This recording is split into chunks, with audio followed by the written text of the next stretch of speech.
ओम शांति। जिस प्रकार साइंस हम पढ़ते किस लिए, कुछ रिसर्च करने के लिए ना, कुछ रिसर्च करते हैं, फिर उसके बारे में जान के नॉलेज गेन करते हैं, फिर कुछ इन्वेंशन करते हैं ना।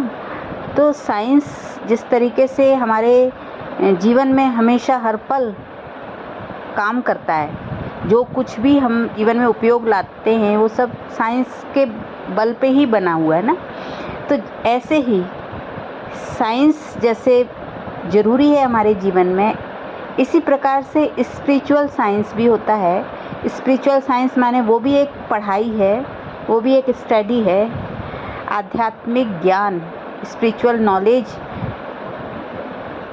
वो इसलिए ज़रूरी होता है जीवन में क्योंकि जैसे साइंस से हम जीवन की हर सुख साधन सुविधाएं हैं उसको पा सकते हैं और आने वाली प्रॉब्लम्स को इस सुख साधन सुविधाओं के द्वारा सॉल्व कर सकते हैं। माने कि इस फिज़िकल वर्ल्ड को हम सुखमय कह सकते हैं कि सुकूनमय बना सकते हैं ना।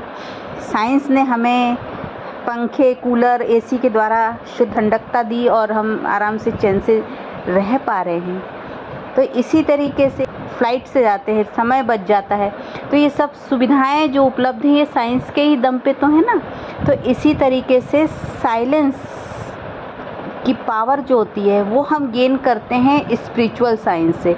स्पिरिचुअल नॉलेज जब हम गेन करते हैं तो हम अपने अंदर वो शांति की शक्ति को जमा कर पाते हैं, अनुभव कर पाते हैं। हम जब नाराज़ होते हैं तो लोग क्या कहते हैं कि अरे शांत हो जाओ, शांत हो जाओ।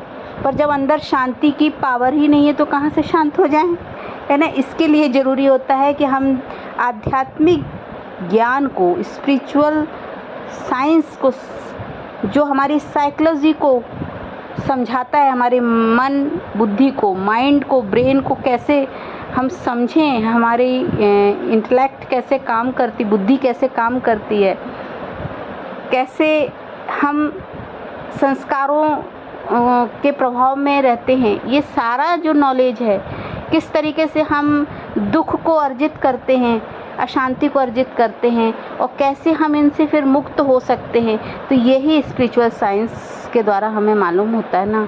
तो यही तो पढ़ाई है।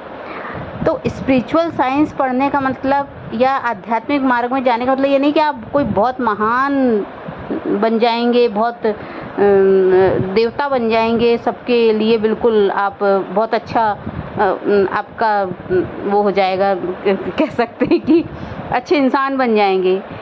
आपने जो संस्कार आपके साथ पिछले जन्म के हैं, इस जन्म में जो संस्कार अंदर धारण कर लिए हैं, अब वो तो स्वरूप बन गया ना, वो उससे मुक्त होने के लिए मेहनत करनी पड़ती है। तो उससे मुक्त इतनी आसानी से तो हुआ नहीं जा सकता, लेकिन हम उन्हीं संस्कारों से, इसी समाज की जो व्यवस्था है, समाज में लोगों के अंदर जो संस्कार है, जो एक दूसरे का शोषण हो रहा है, एक दूसरे के साथ बुरा व्यवहार किया जा रहा है, अपमानित किया जा रहा है, कहते हैं ना कि इस तरीके से उसका उमंग उत्साह को डाउन किया जा रहा है, उसके साथ ऐसा व्यवहार करते हैं इंसान के साथ जैसे कि वो एक कोई मशीन हो। इस तरीके से ना कोई रहम दया ये सब कुछ नहीं रह गया है और यही तो कलयुग है। तब स्पिरिचुअल साइंस की हमें ज़रूरत होती जब हम इस समाज के व्यवस्था से दुखी हो जाते हैं या हम अपनी अंदर मन में चल रहे ढेर आने वाले विचार जो हम बाहर से कैच कर रहे हैं और उस विचारों से हम फिर परेशान होते रहते हैं, तो उससे हम कैसे धीरे धीरे अपने आप को हटा के कुछ नया, कुछ प्योर अंदर धारण करें, इसके लिए ही स्पिरिचुअल साइंस होता है। तो अगर हम अपने इस पाथ पे चलते हैं, स्पिरिचुअल साइंस की स्टडी करते हैं, माने परमात्मा ज्ञान की, माने कि आध्यात्मिक ज्ञान की, तो इसमें स्वाभाविक है कि जो समाज में और लोग हैं वो तो इस मार्ग में नहीं चल रहे ना, तो उनको ये अजीब लगता है, उनको लगता है कि ये अलग ही कुछ चल रहे हैं। लेकिन ये है किस लिए? हमें अपने अंदर के दुखों की मात्रा को कम करना, शांति को बढ़ाने के लिए, मन में एक शांति बनी रहे और अंदर शक्ति के अनुभव होता रहे, इसके लिए स्पिरिचुअल नॉलेज लिया जाता है। हमारे जो पुराने संस्कार हैं, उनको जो व्यर्थ की चीज़ें हैं उनको बुद्धि से हटाना, इस सब के लिए। तो ये हम अपने स्व कल्याण के लिए करते हैं, इसको आप स्व अर्थ भी बोल सकते हैं। तो जब हम इस मार्ग में चलते हैं तो लोग क्या कहते हैं, अरे वो तो स्वार्थी हो गए, वो तो अपना अपना देख रहे हैं। लेकिन आप बताइए, हम अपना नहीं देखेंगे तो कौन हमारे को देखेगा? यदि मान लो हम दुखी हैं तो कौन हमारे दुख को दूर करेगा, है ना? हम कितना रोए हैं, कितने आंसू बहाए हैं, कितने दुखी हुए हैं, कितना अपमानित महसूस किए हैं, कितना समाज या लोगों के द्वारा हमारे या लोगों के प्रति हमारे मन में गुस्सा है।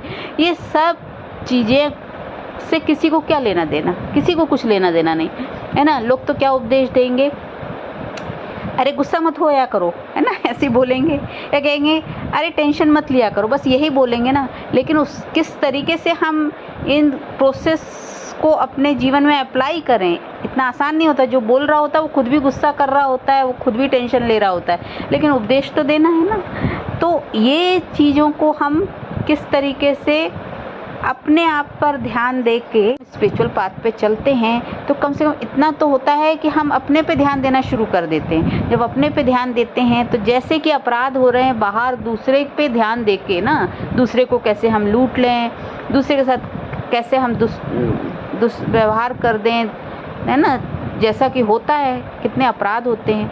तो वो सब ना करके आप अपनी तरफ ध्यान देते हैं। तो इसलिए जब आप अपनी तरफ ध्यान देते हैं तो इन सब चीज़ों से बचते हैं, तो समाज में कहीं ना कहीं अपराध कम होता है।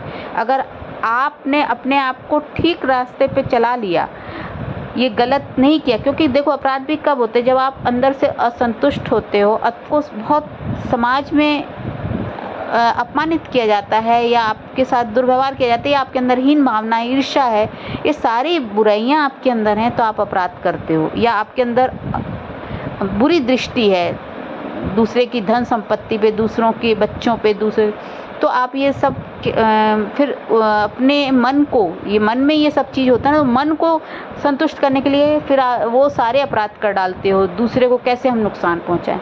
लेकिन स्पिरिचुअल पाथ आपको ये सब करने से रोक देता है, क्योंकि आपका विवेक जागृत हो जाता है। तो समाज आपको रोकेगा इस मार्ग में चलने के लिए, लेकिन अपने कल्याण के लिए, स्व कल्याण के साथ ही विश्व कल्याण है। तो हम जब अपने को ठीक करते हैं तभी हम समाज की व्यवस्था को ठीक करते हैं। इसलिए बिल्कुल भी इसमें हिम्मत नहीं हारनी चाहिए, और ये कभी नहीं सोचना चाहिए कि हम गलत मार्ग में चल रहे हैं। हम सही मार्ग में चल रहे हैं, हाँ, हम बदल रहे हैं, हम उन जैसे ना होके थोड़ा अपने आप को बदल रहे हैं। उन्होंने तो हमको शुरू से जैसा देखा वो वैसा चाहते कि आप वैसे ही हो जाओ, वैसे ही कमज़ोर हो जाओ, वैसे ही रोना धोना आप करते रहो, वैसे ही वो आपका मजाक उड़ाते रहे, वैसे ही आपको वो मजाक में बोलते रहे, अरे कितना गुस्सा करते हो, कितना टेंशन में रहते हो, है ना। तो आपकी जो पावर बढ़ रही है स्पिरिचुअल पाथ में जाके, कि आप अपने आप के अंदर के मन को संभाल पा रहे हो, इसकी पावर आपके अंदर मिल रही है, तो आप किसी के गुलाम नहीं बन रहे हो। तो ये सब देख के तो समाज आपको परेशान करेगा ही। समाज को समझना बहुत ज़रूरी है। सब अतृप्त होंगे, असंतुष्ट होंगे, तो वो दूसरे को भी असंतुष्ट करेंगे, अशांत करेंगे। तो अगर हम शांत हो जाते हैं तो हम दूसरे को अशांत करने नहीं जाएंगे, है ना। हम संतुष्ट हो जाते हैं तो हम दूसरे को परेशान करने नहीं जाएंगे।